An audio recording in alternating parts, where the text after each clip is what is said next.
Well, Jonathan, just starting off, sort of launching thoughts for the fourth hour, it does seem like the Trump campaign is thrown off their game in a big way. I mean, there was a huge shift and perhaps even some momentum after the horrific attempted assassination on the former president.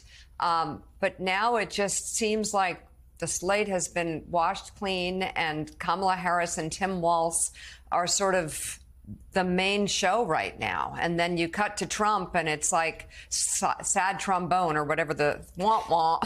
I mean, him at Mar-a-Lago in a dark room doing a podcast. So they seem to know it. They're holding some sort of press availability at 2 o'clock today. What do you think the stakes are for the Trump campaign to try and get their game back? It remains remarkable that this was a campaign that was so static for so many months, Trump and Biden, and that it changed so quickly for Democrats around the Atlanta debate, and then it changed so quickly for Republicans a couple of weeks ago. When you mentioned, yes, that Trump survived the assassination attempt, put together a pretty well-received convention up until the last moment, and it was his speech there at the end that kind of struck many as a wrong note, and then it was just 3 days later when President Biden bowed out. Kamala Harris rose to the top of the party, and everything has changed since. And it's clear in the 2.5 weeks that they've had since Harris has been the leader here, the Republicans have really been flailing. JD Vance's rollout has gone poorly. Trump has not settled on any sort of conclusive attack line on Harris. He is going to have a news conference today. We should note, though, press availability, news conference, these are different things. Often, Donald Trump will say, I'm having a news conference, and then just stand at a mic and rant for a while and actually not take any questions. He needs to take questions for there to be a news conference, and it's unclear if he'll do that, Peter Baker. Now, he and his team, are really trying to press this talking point that Vice President Harris has not had a news conference since she rose to the top of the ticket. Her aides acknowledged there are plans in the works to do that, either to a group of reporters or maybe a sit-down interview with Governor Walz ahead of the Chicago convention. But talk to us a little bit about how you see this race changing and how the Republicans really seem, at least for now, to be flailing. Yeah, they're on the defensive in a way that they haven't been most of the year. For most of the year, I feel like Democrats with President Biden as the head of the ticket, were trying to explain away why they weren't doing well, explain away why Trump would still be doing well despite 34 felony conviction counts, despite multiple indictments, despite multiple civil judgments on sexual abuse and business fraud, and yet he still seemed to be doing well. Now the energy is entirely the other direction, right? The energy is that rally you just saw, and that nothing gets under Trump's skin more than the idea that somebody else would get large crowds and that he's not, right? So I think that that's something that must be gnawing at him. Now, we'll see what happens. He'll have this availability or whatever he's going to do today, and see if he'll aggressively try to turn the tables on Harris. There's still 90 days left and a lot of time to switch things around. What you just said, Jonathan, is exactly right. Just 2 weeks ago, we thought the race was a very different race, and 4 weeks before that, we thought it was a different race. So we'll see what happens. But for the moment, clearly, for the very first time, I think this year, Democrats feel like they're on the leading edge here.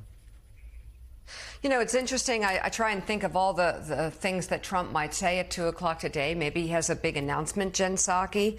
Maybe. I mean, he's got some problems. Maybe he does. Maybe, honestly, he's got some problems with his running mate. I mean, this guy's clearly not up to the task. It has been a hard start, to say the least. And yesterday, that whole, I don't know what that was, when he walked up to Kamala Harris's plane and said it was his future plane, and then tried to crack some jokes with reporters and pose some questions. But it just, like a lot of other moments he has on stage or in front of reporters, it kind of fell flat. Yeah. So on the Dem side, you have Coach, and then on the Republican side, you have JV Vance. He just seemed like he's not ready for varsity. You know what I'm saying? Yes, I do. So does Donald Trump replace him? I mean, look, I think that's hard to imagine. That's just my gut, because it would be acknowledging failure, and he's already this far down the road. Now, Trump has surprised us many times before. What I will also say about JD Vance is this has happened in politics before, not just on the Republican side, certainly on the Democratic side too, where there's these candidates that seem like they're a good idea on paper, right? JD Vance, senator from Ohio, married with 3 little kids, wrote a best-selling book. That seems like a good idea. I think as soon as we saw him speak at the convention, which fell completely flat, it was clear that he was not the sparkler that maybe people in the Trump campaign thought he was. And Claire McCaskill said this thing the other day that I'm just going to steal and credit her for that I think really defines it. Tim Walz is who JD Vance wants to be, which is probably why Tim Walz is driving Donald Trump so crazy. He is legit, authentically a Midwestern regular guy you could talk to in a hardware store. That's not who JD Vance actually is, even that if that is who he presents himself as on paper. And that's part of the problem. Well, even more, Jen, Tim Walz really supports his candidate and is there to support her and believe in her through and always did. JD Vance hated Trump. Yes. Literally hated him. Yes. And said horrific things about him. He was an anti-Trumper of the best order. And so I'm not sure how he figures out who he is at this very late date. Well, it's a struggle. Yeah, look, I think in politics, as we all know, we've all been around it a long time.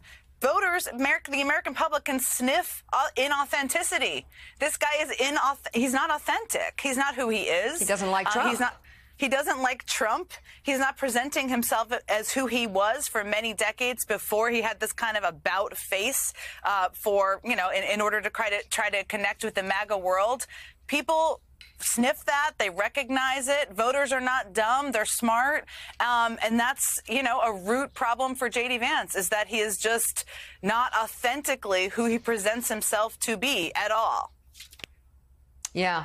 It's hard enough for Donald Trump to look at him and to know that JD Vance said those things about him. I mean, I figure if Fox News is going to say Kamala Harris's name wrong, we can say JV. I mean, it rhymes at least. It rhymes. But it has a good ring to it. Donald Trump looks at this. It seems to work, actually.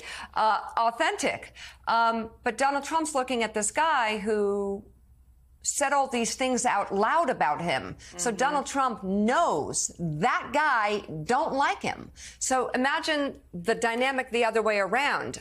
You're sitting there, you're JD Vance, and you're thinking, I know I said all these things out loud. Like, he knows how I feel. That's just an uncomfortable dynamic from the get-go. And it seems like he's uncomfortable on the outside because of it. It's really hard to do this stuff. Politicians who are really good make it look easy. But Jen Psaki, as you know, this is hard work. It is really hard to communicate. It is about not only just skills, but the moment coming together, the dynamics working between people, and getting out the vote, getting a crowd to come, to show up. And that stuff isn't easy. It doesn't come naturally. So you need to have a natural, authentic connection with your running mate, and there just isn't one there at all.